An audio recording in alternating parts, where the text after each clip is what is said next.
नमस्कार, बहुत स्वागत है आपका हमारे इस खास कार्यक्रम में। मैं हूं आपके साथ कोमल शर्मा। भाई बहन के अटूट प्रेम का त्योहार रक्षाबंधन हर साल आता है और हर तरफ उल्लास और खुशियां बिखेर जाता है। जब भी हम इस त्योहार के बारे में सोचते हैं तो सबसे पहले राखी और मिठाइयों का ख्याल आता है। लेकिन क्या कभी हमने सोचा है कि इस पर्व का असली मतलब क्या है? क्या ये सिर्फ एक धागा बांधने की रस्म है या फिर इससे कहीं ज्यादा है?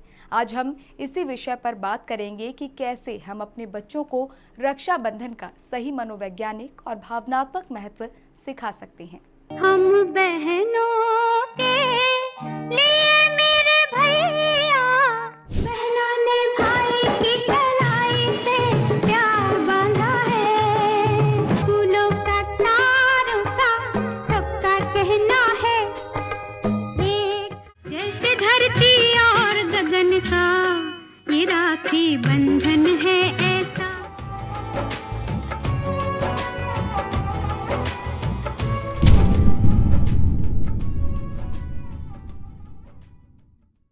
जिंदगी के रफ्तार में ऐसा लगता है कि बहुत कुछ पीछे छूट सा गया है। रक्षाबंधन दरअसल त्योहार है एक कमिटमेंट का, लेकिन ऐसा नहीं है कि सिर्फ भाई ही होते हैं बहन के सुरक्षा के जिम्मेदार। ये कर्तव्य तो बहनें भी बखूबी निभाती हैं, बल्कि होना भी चाहिए कि भाई और बहन दोनों ही एक दूसरे की रक्षा की जिम्मेदारी को निभाएं।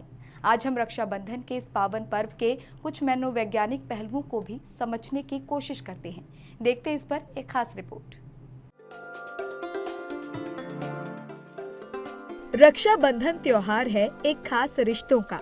हर बहन आज के दिन अपने भाई को हर हाल में उसके माथे पर तिलक लगाकर उसके कलाई पर प्यार से खरीदी हुई राखी बांधना चाहती है और भाई की खुशी भी कोई कम नहीं होती। तभी तो वो राखी बंधवाकर उसे कुछ न कुछ उपहार में देता है।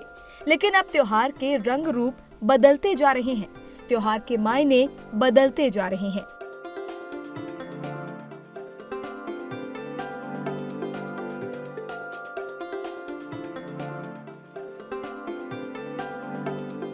रक्षाबंधन त्योहार सिर्फ धागों का नहीं, बल्कि ये कमिटमेंट यानी वचनबद्ध होने वाला है।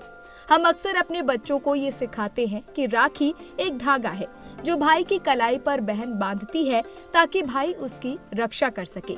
लेकिन मनोवैज्ञानिकों का मानना है कि ये परिभाषा अधूरी है। रक्षाबंधन का अर्थ सिर्फ शारीरिक सुरक्षा नहीं, बल्कि एक दूसरे के प्रति भावनात्मक समर्थन और सम्मान भी है।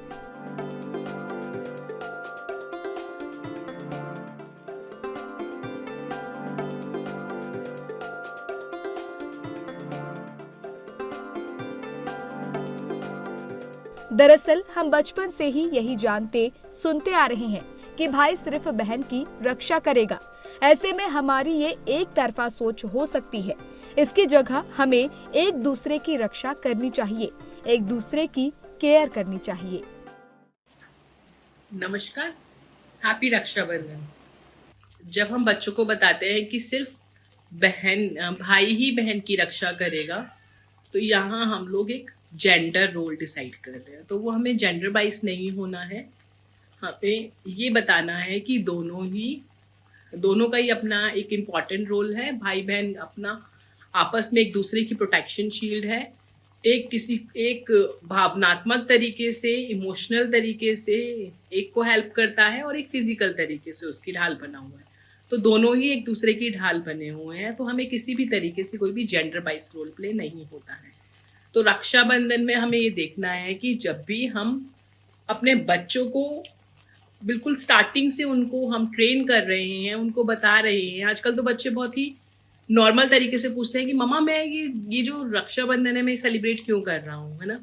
तो वो हमें सेलिब्रेशन का उनको कॉज बताना है, लेकिन हमें कभी भी ये नहीं बताना है कि ओनली द भाई इज देयर जो आपकी प्रोटेक्शन शील्ड है। तो वो दोनों ही आपस में एक दूसरे के प्रोटेक्शन शील्ड है, चाहे आप किसी भी एज में हो, है ना। तो आपको किसी भी एज में हो अपने भाई को और अपनी बहन को बताना है कि you are my protection shield and I am your protection shield ना। हम दोनों एक दूसरे की ढाल है। तो इस तरह से जब हम लोग बात करेंगे तो वहाँ एक जेंडर बायस नहीं होगा, वहाँ इक्वल वाला पार्ट आ जाता है।